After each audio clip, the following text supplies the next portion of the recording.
बिस्मिल्लाहिर्रहमानिर्रहीम। अस्सलाम वालेकुम नाजरीन, आप यूट्यूब चैनल देख रहे हैं, मैं इमरान खान हूं। नाजरीन, नून लीग और पीपल्स पार्टी खाली मैदान में बढ़ के मार रहे हैं और इंजॉय कर रहे हैं। बिलावल इसमें ज्यादा नंबर ले गया और बिलावल ने एक कोशिश ये की है कि किसी तरह गिलगित बल्तिस्तान में ये साबित करें कि वफाकी हुकूमत जो कुछ भी कर रही है उसमें बिलावल का कोई किरदार नहीं है।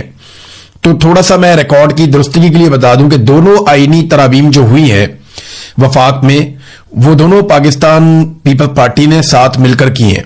बल्कि बिलावल ने कहा था कि ब्रूट मेजॉरिटी के जरिए से हम ये करेंगे और फिर उन्होंने करके दिखाई भी। इसके अलावा जितने भी कवानीन पास होते हैं या बिल आते हैं वो सारे आसिफ अली जरदारी साहब उसको नोटिफाई करते हैं। उसके अलावा जितने बजट पास हुए हैं वफाक में वो सारे पाकिस्तान पीपल्स पार्टी की मदद से हुए हैं। ये हुकूमत जो इस वक्त वफाक में मौजूद है इसको पाकिस्तान पीपल्स पार्टी का वोट मुयस्सर है। अगर पाकिस्तान पीपल्स पार्टी वोट ना डालती तो शहबाज शरीफ कभी भी हुकूमत ना बना पाते। और वही बात मैं करता हूं कि इमरान खान जेल से बाहर आना चाहते हैं। कौन है जो जेल में रहना चाहता है? लेकिन इमरान खान अपने तरीके से आना चाहते हैं। एस्टेब्लिशमेंट भी चाहती है, बाकी लोग भी चाहते हैं कि इमरान खान जेल से बाहर निकले ताकि पाकिस्तान में इस्तेहकाम आए। लेकिन मामला यह है कि अगर इमरान खान साहब बाहर निकलते हैं एस्टेब्लिशमेंट के तरीके से तो तभी वो राजी है इस मामले पे। वो चाह रहे जैसे बाकी सारे सर नीचे करके बाहर आ जाते हैं वैसे ही बाहर आ जाए, सर झुका के बाहर आ जाए। लेकिन इमरान खान कहते हैं जी बड़ा वाला फाटक खोलो, मैंने सर नीचे नहीं करना। मैं जेल के अंदर जिस इज्जत के साथ गया हूं मैं उसी इज्जत के साथ बाहर आऊंगा। और इमरान खान साहब का कद वैसे भी बहुत बढ़ गया जेल के अंदर रहने की वजह से, तो अब तो उस छोटे दरवाजे से वो गुजर भी नहीं सकते जो एस्टेब्लिशमेंट ने और हुकूमत ने मिलकर बनाया है। अब इमरान खान के लिए बड़ा गेट या तो खोलना पड़ेगा या कोई और हल निकालना पड़ेगा, क्योंकि पुराने सारे जो आजमूदा नुस्खे थे वो इमरान खान साहब के मामले में बेकार हो गए। अब नाज़रीन, इमरान खान साहब की रिहाई तो इन्हें करनी पड़ेगी, कि जो मर्जी कर ले। आज नहीं करनी पड़ेगी, कल करनी पड़ेगी। हाँ, आसिम मुनीर सबसे बड़ी रुकावट है इमरान खान साहब की रिहाई की, ये हकीकत है। कोई अदालत इमरान खान साहब की रिहाई के लिए रुकावट नहीं है, कोई इदारा इमरान खान साहब की रिहाई के रास्ते में रुकावट नहीं है। सिर्फ इमरान खान और कोई हुकूमत इमरान खान साहब की रिहाई के रास्ते में रुकावट नहीं है। सिर्फ आसिम मुनीर साहब इमरान खान साहब की रिहाई के रास्ते में रुकावट है। और ये चंद लोग हैं जो रिहाई नहीं होने दे रहे, वरना इमरान खान साहब रिहा हो जाते अब तक। कोई कानूनी नुक्ता नजर से तो उनको कैद में रखा नहीं हुआ। ये तो उनके बदतरीन मुखालिफिन कहते हैं इमरान खान साहब के, पूरी दुनिया में हर जगह पे वो कहते हैं कि जनाब इमरान खान जो है वो इसलिए जेल में नहीं है कि वो गुनाहगार है, वो इसलिए जेल में है कि एस्टेब्लिशमेंट से उसकी लड़ाई है। और आसिम मुनीर नहीं छोड़ेंगे इमरान खान को, लेकिन छोड़ना तो पड़ेगा। ये आज नहीं तो कल छोड़ना पड़ेगा। और ये मुझे ऐसा लगता है कि आनन फानन सब होगा और इन्हें छोड़ना पड़ जाएगा। और 2024 के इलेक्शन में जिसने गंद मारा है ना 2024 के इलेक्शन में, उन सबका एहतसाब होगा, उन सबको एक दिन जवाब देना पड़ेगा। ये जितने अफसर हैं या सरकारी मुलाजिम हैं जिन्हें बड़ा शौक है ना सियासत करने का, ये सारे आपको मुस्तकबिल में रायबंड के बाहर या बिलावल हाउस के बाहर बैठे हुए आपको नजर आएंगे और इनकी कोई औकात रह नहीं जाएगी। आज यानी आप अंदाजा कर दें इमरान खान को इररेलेवेंट करते करते कहां पहुंच गए। आज अब तहरीके तहफ़्फ़ुज़ आईन पाकिस्तान वाले पंजाब जाना चाह रहे हैं, उन्होंने जीटी रोड के रास्ते जा रहा है। 4 साल गुजर गए इनको रिजीम चेंज ऑपरेशन किए हुए, लगभग पौने 4 साल हो गए। पौने 4 साल के बाद आज भी इनकी औकात यह है कि इन्हें पूरे पंजाब में क्रैकडाउन करना पड़ता है कोई भी पॉलिटिकल एक्टिविटी शुरू होने से पहले। ये अब तक लोगों के दिल में जगह नहीं बना सके, ये अब तक लोगों के बीच में पेनिट्रेट नहीं कर सके। इनकी औकात ही नहीं बची, ये कर ही नहीं पाएंगे, इनसे होगा ही नहीं। और ये नहीं कर पाएंगे, ये सबको समझ आ गई है। इनके जाने का वक्त है, आप समझें। आप ये आज नहीं तो कल चले जाएंगे, क्योंकि एक चीज भी ये नहीं संभाल सके इस मुल्क की। यानी जिन लोगों को लाया गया जाली फॉर्म 47 के ऊपर, वो लोग बिल्कुल नालायक, निकम्मे और नखट्टू साबित हुए, नाअहल साबित हुए। वो वैसे तो इलेक्शन नहीं लड़ सकते थे, पब्लिक में भी फारिग हो गए, लेकिन उन्होंने कोई एक काम करके नहीं दिया इस मुल्क के अंदर। अवाम के अंदर वो थोड़ी सी भी जगह नहीं बना पाए। इमरान खान साहब ने जेल से बैठ के एक शख्स को कहा कि ज़हनी मरीज है, पूरा निजाम साबित करने पे तुला हुआ है कि हां वो वाकई ज़हनी मरीज है। रोजाना कोई ना कोई ऐसा काम कर देते हैं जिसमें पूरा निजाम ये गवाही देता है कि इमरान खान ने जेल से बैठ के जो कहा वो ठीक कहा। यानी कभी डीजीआईएसपीआर की प्रेस कॉन्फ्रेंस, या तो क्या कोई बनता है आप उठ के सियासी प्रेस कॉन्फ्रेंस कर रहे हैं और अजीब तरीके की आपकी बॉडी लैंग्वेज है जो किसी प्रोफेशनल सोल्जर की हो ही नहीं सकती। कभी इंडिया में देखा आपने किसी को ऐसे प्रेस कॉन्फ्रेंस करते हुए? कभी बांग्लादेश में देखा किसी फौजी को ऐसे प्रेस कॉन्फ्रेंस करते हुए? कभी आपने अमेरिका में, यूरोप में, बर्तानिया में, इवन आपने कभी यहां पे ईरान के अंदर देखा है ऐसी प्रेस कॉन्फ्रेंस करते हुए? कोई डेकोरम होता है, कोई रिस्पेक्ट होती है, कोई एक सोल्जर की बॉडी लैंग्वेज होती है। आजरबाईजान की मिसाल ले लें, आप दुनिया के किसी मुल्क की मिसाल ले लें, कहीं पे आपको इस किस्म का कोई फौज का तर्जुमान आपको प्रेस कॉन्फ्रेंस करता हुआ नहीं दिखेगा जैसी प्रेस कॉन्फ्रेंस ओपन पाकिस्तान के अंदर हो रही है। बहरहाल ये टके का काम नहीं कर सके और अब एक दूसरे पे मड स्लाइडिंग, यानी हम तो गंदे हो गए, दूसरों को भी गंदा करो। और दूसरों को गंदा करने का सबसे आसान तरीका यह होता है कि उसको फंसाओ। आज भी इनकी ये औकात है कि इमरान खान साहब के एक स्टेटमेंट से या एक बात से ये इतने खौफजदा हो जाते हैं और पल्ले इनके कुछ नहीं है। इन्होंने पाकिस्तान की हालत क्या की है? ये पौने 4 साल जो है ना, ये नाकामी की एक दास्तान है। पॉलिश के अलावा इन्होंने हर शोबे के अंदर बदतरीन कारकर्दगी दिखाई है। पहले ये कहते थे ये सी पैक गेम चेंजर है। नाज़रीन, जाली हुकूमतें जो बनाई गई हैं, इनके फार्म 47 भी जाली हैं, इनकी हरकतें भी जाली हैं।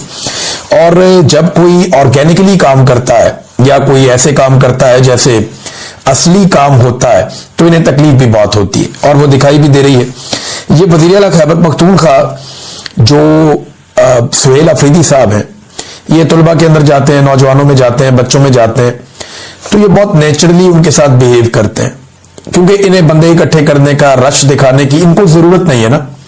पब्लिक इनके साथ है बहुत बड़ी तादाद में, तो इन्हें इस बात का एहसास कमतरी नहीं है कि 4 बंदे इकट्ठे हो जाएं, मैं फटाफट एक एंगल से तस्वीर बनाऊं, कोई बच्ची भागती हुई आए मेरे गले लगे। ये सारी चीजें इन्हें करने की जरूरत नहीं है ना, जो मरियम नवाज साहबा करती हैं, या कोई बच्चा भागता हुआ है वो आके मेरे गले लगे। इन्हें ये करना नहीं पड़ता, लोगों के जज्बात है, लोग मिलते हैं, लोग रोना शुरू हो जाते हैं। मुझे यहाँ ओवरसीज मिलते हैं, वो यहाँ रोते हैं लोग इमरान खान के लिए, पाकिस्तान के लिए। वो हमेशा ये कहते हैं कि पाकिस्तान की जो मिलिट्री एस्टेब्लिशमेंट है वो हमारे ऊपर पाकिस्तानियों पे बहुत जुल्म कर रही है। वो ये कहते हैं कि पाकिस्तानी इंशाल्लाह एक दिन जान छुड़वा लेंगे और वो इसके लिए दुआएं भी करते हैं। तो एक तरफ एक पॉलिटिकल पार्टी है जो बहुत मकबूल है, उसे ड्रामे करने की जरूरत नहीं है। दूसरी तरफ पॉलिटिकल पार्टी में वो बेचारे कभी यहां ड्रामा बनाते हैं, कभी वहां ड्रामा बनाते हैं, कभी यहां एक्टिंग करते हैं, कभी वहां एक्टिंग करते हैं। तो उन्होंने टिकटॉक बना के अपनी इज्जत बहाल करने की कोशिश की लेकिन हुई नहीं।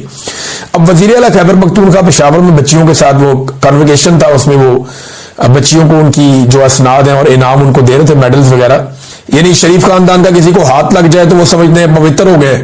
ये इन्होंने तो इस तरह का एक अछूतों वाली सूरत बनाई ना अपने कारकुनों के साथ। या मैंने ऐसा भी देखा है कारकुनों को कुट पड़ गई है मियाँ साहब के गार्डों से, और वो बाद में बड़े फकर से बताते हैं मियाँ साहब के गार्डा ने कुटिया दे बरकतें ही बरकतां ने। इस किस्म की भी मैंने हरकतें देखी हैं, बाद में बिरयानी की प्लेट के ऊपर सीधे हो जाते हैं। तो ये एक शऊर है जो इमरान खान साहब लेकर आए पाकिस्तान की पॉलिटिक्स में, और इमरान खान ने एक डिफरेंट पॉलिटिक्स की। वो बहुत नेचुरल आदमी है। यानी मुझे अच्छी तरह याद है 2010 की या 9 की बात है, गालिबन 9 या 10 की बात है। इमरान खान साहब ने ना ये एक दौरा रखा सेंट्रल पंजाब का। इसमें वो शेखुपुरा, मुरीद के, लाहौर, कसूर, इन इलाकों में उन्होंने एक दौरा किया था 1-2 दिन लगा के। तो उसमें जो हमारा पाकिस्तान तहरीक इंसाफ को कवर करता था जर्नलिस्ट, वो छुट्टी चला गया और उसकी जगह पे मेरी ड्यूटी लग गई। तो मुझे मौका मिला कि 2 दिन मैं लगातार देखूंगा इमरान खान किस तरीके से लोगों में जाकर लोगों को मिलते हैं। तो मैंने महसूस किया जहां इस आदमी को हंसी आती थी ये खुलकर हंसता था, जहां इमरान खान को गुस्सा आता था ये खुलकर गुस्सा भी करता था। जब गिलगित बल्तिस्तान में इलेक्शन चोरी कर लिया जाएगा उसके बाद आप देखेंगे कि बड़े तरीके से इन सारी चीजों को नॉर्मलाइज किया जाएगा, बिल्कुल वैसे ही जैसे इमरान खान की कैद तन्हाई को नॉर्मलाइज किया गया, बिल्कुल वैसे ही जैसे इमरान खान साहब की एक आंख जाया होने के मामले को नॉर्मलाइज किया गया, बिल्कुल वैसे ही जैसे कत्लेआम को नॉर्मलाइज किया गया, बिल्कुल वैसे ही जैसे पाकिस्तान में गैर आईनी गैर कानूनी तमाम कामों को नॉर्मलाइज किया गया। आईनी अदालत, आईनी तरमीम के नतीजे में बनने वाला सारा सिस्टम, हर चीज को नॉर्मलाइज किया गया ना, वरना ये तो हुकूमत ही जाली है। इस हुकूमत को अभी तक नॉर्मलाइज नहीं होना चाहिए था, लेकिन बड़े रफ्ता रफ्ता ये सारी चीजें की गई हैं। तो इसी तरह गिलगित बल्तिस्तान के अंदर एक इलेक्शन होगा और बाद में उसको नॉर्मलाइज करने की कोशिश की जाएगी। अब डिपेंड करता है गिलगित बल्तिस्तान के अवाम पर कि वो कितना डट कर खड़े होते हैं और किस तरीके से वो अपना हक छीनने की कोशिश करते हैं। वहां के नौजवानों पे डिपेंड करता है। अगर वो खड़े हो जाएंगे तो वो बच जाएंगे, वरना उनकी हालत भी पंजाब वालों जैसी होगी, पाकिस्तान वालों जैसी होगी, जो बाकी लोगों के साथ हो रहा है उनके साथ भी वही हो जाएगा। सुहेल अफरीदी साहब की हुकूमत गिराने के हवाले से ना कुछ इंकशाफात मजीद सामने आए। रिजवान गलजी साहब हैं, उन्होंने भी इसके ऊपर एक पूरा एक प्रोग्राम किया है और उनके साथ जो है वो एक और सहाफी भी मौजूद थे, हमारे दोस्त। तो इन दोनों ने जो बातचीत की है, जराए से कमोबेश यही चीजें मुझे भी पता चली। वो बात ठीक है कि अली अमीन गंडापुर साहब ये चाहते हैं कि वो वजीर आला खैबर पख्तूनख्वा दोबारा बन जाएं। सबसे पहले ये खबर ब्रेक की थी शहजाद अकबर साहब ने। उन्हें किसी सोर्स ने बता दिया था कि चक शहजाद में राणा सनाउल्लाह की, अली अमीन गंडापुर की, शेर अफजल मरवत की और चंद लोगों की मीटिंग हुई है और कोई कार्रवाई डलने वाली है। फिर शेर अफजल मरवत साहब आईनी अदालत में चले जाते हैं कि इमरान खान एक नाअहल शख्स है और सजा याफ्ता है, लिहाजा उसके कहने के ऊपर वजीर आला तब्दील नहीं हो सकता। ये कानूनी जवाब दिया जाता है। अली अमीन गंडापुर साहब अपनी पावर शो करना शुरू कर देते हैं। फिर मीडिया में खबरें चलना शुरू हो जाती है कि जनाब 30 बंदे टूट गए तो 25 बंदे टूट गए। जो हकीकी ग्राउंड पे सूरत हाल है वो है तो यानी लोग नाराज हैं, सुहेल अफरीदी से लोग नाराज हैं। लेकिन क्या वो इमरान खान के फैसले के खिलाफ जा सकते हैं? तो मेरा नहीं ख्याल के जा सकते हैं। यहां पे कोई कानूनी जवाब बनाना पड़ेगा इन लोगों को अगर इस्तेमाल करना है तो।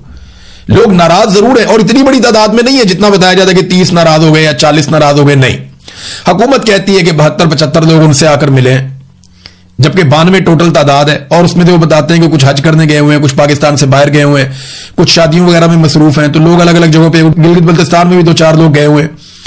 तो वो ये कहते हैं जनाब हमारे नंबर पूरे हैं। हाँ, नाराज लोग जो हैं, जो हुकूमत खुद क्लेम करती है, वो कहती है 3-4 लोग ऐसे हैं जो नाराज हैं। लेकिन मैंने वहां पे जो मकामी साफियों से मैंने जब पूछा तो उन्होंने कहा कि 10 के करीब ऐसे लोग हैं जो हकीकतन सुहेल अफरीदी से नाराज हैं और उनकी नाराजगी की माकूल वजूहात भी हैं और वो ये वजूहात इमरान खान के सामने भी फ्यूचर में रख सकते हैं। लेकिन इससे ज्यादा बड़ी तादाद नहीं है। अब ये जो दावा किया रिजवान गलज़ई साहब ने, उन्होंने कहा जी कि एक्चुअली ये जो खबरें चलाई जा रही है ना कि 30 बंदे हैं तो 25 बंदे हैं तो 27 बंदे हैं, ये खबरें सिर्फ इसलिए चलाई जा रही हैं ताकि एस्टेब्लिशमेंट थोड़ा सा तेज हो जाए और आईनी अदालत से सुहेल अफरीदी के खिलाफ फैसला करवा ले। अगर वो फैसला उनके खिलाफ आ जाता है तो फिर दोबारा चॉइस अली अमीन गंडापुर साहब समझते हैं कि वो होंगे। लेकिन इमरान खान साहब से मुलाकात के बगैर फिर खैबर पख्तूनख्वा की हुकूमत कैसे बनेगी? ये सुहेल अफरीदी साहब को अगर ऐसे निकाल दिया गया तो वो पब्लिक में मकबूल भी हो जाएंगे। सुहेल अफरीदी साहब से गलती ये हुई कि उन्होंने अपना मौका काफी हद तक जाया किया। वो नौजवानों को इकट्ठा कर सकते थे। ये साजिशें उनको इसलिए इनका सामना करना पड़ रहा है कि जिस काम के लिए उन्हें इमरान खान साहब लाए थे वो काम शुरू नहीं कर पाए। हालांकि उनकी नीयत पे शक नहीं किया जा सकता, वो कोशिश कर रहे हैं। लेकिन जो असल बात है, जो मुराद सईद ने भी कही, जो और बहुत सारे लोगों ने कही, कि नौजवानों को इकट्ठा करके एक बड़ी तहरीक चलाई जाए और नौजवानों को एक प्लेटफॉर्म के ऊपर लाया जाए जहां से इमरान खान साहब की रिहाई के लिए पूरा जोर लगाया जाए, जिसे इमरान खान ने स्ट्रीट मूवमेंट का नाम दिया था। लेकिन आप देखेंगे वो मामला कहीं नजर ही नहीं आता। तो यहां पे सुहेल अफरीदी से गलती हुई और उसका खमियाजा उन्हें जगह जगह भुगतना भी पड़ता है। नादरीन, ईरान ने और अमेरिका ने एक दूसरे के ऊपर मिसाइल दाग दिए हैं और ये ताजा कार्रवाइयां हुई हैं। इन कार्रवाइयों के नतीजे में आलमी मंडी में पेट्रोलियम मसनूआत की कीमतें फिर बढ़ गई हैं और पाकिस्तान के अंदर आपको पता है बहाना ही चाहिए होता है कीमतें बढ़ाने के लिए। ये अभी फिर कीमतें बढ़ा देंगे। आलमी मंडी में 10 रुपए बढ़ती है तो ये यहां पे 100 रुपए बढ़ा देते हैं। ऐसी ही वारदात पाकिस्तान में हमेशा डालते हैं। अब हुआ यह है कि ईरान ने जो जवाबी कार्रवाई की वो उसको जवाब फराहम कर रहे हैं। यानी अब्बास अराक्ची ने जो बात की, देखिए ईरान का रवैया बहुत सख्त हुआ गुज़िश्ता 2-3 दिनों में। एक उन्होंने कहा कि हम ज़लज़ले जैसा जवाब देंगे, बहुत खौफनाक। ईरान के पास ऐसा क्या आ गया है या ऐसी कौन सी चीज उनके हाथ लग गई है कि अब वो बहुत खुलकर मैदान में आ गए हैं और वो दिलचस्पी नहीं दिखा रहे ज्यादा मुज़ाकरात के अंदर। जबकि अमेरिका मुझे बैकफुट पे दिखाई दे रहा है।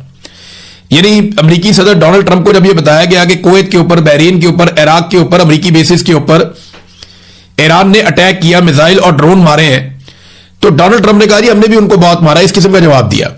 और डोनाल्ड ट्रंप ने कहा जी कि मैं इसको कोई इतना बड़ा वो नहीं समझता मामला। देखिए, जब अमेरिका ने लड़ाई करनी हो ना तो अमेरिका एक पटाखे को भी बहुत बड़ा मसला बना सकता है, लेकिन जब उन्होंने लड़ाई नहीं करनी तो फिर उन्हें बहुत मिसाइल और जो ड्रोन्स हैं वो भी उनको छोटी चीज लगते हैं, वो बड़ी बड़ी सूरत हाल को पी जाते हैं।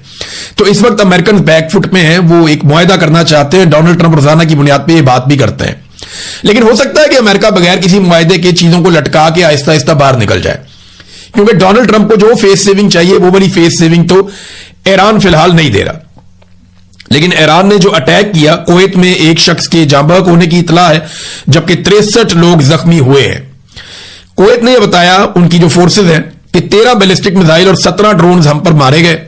इनमें से अक्सर को हवा में तबाह कर दिया। बहरीन में भी इसी तरह की चीजें रिपोर्ट हुई हैं और इराक में भी ऐसी ही चीजें रिपोर्ट हुई हैं।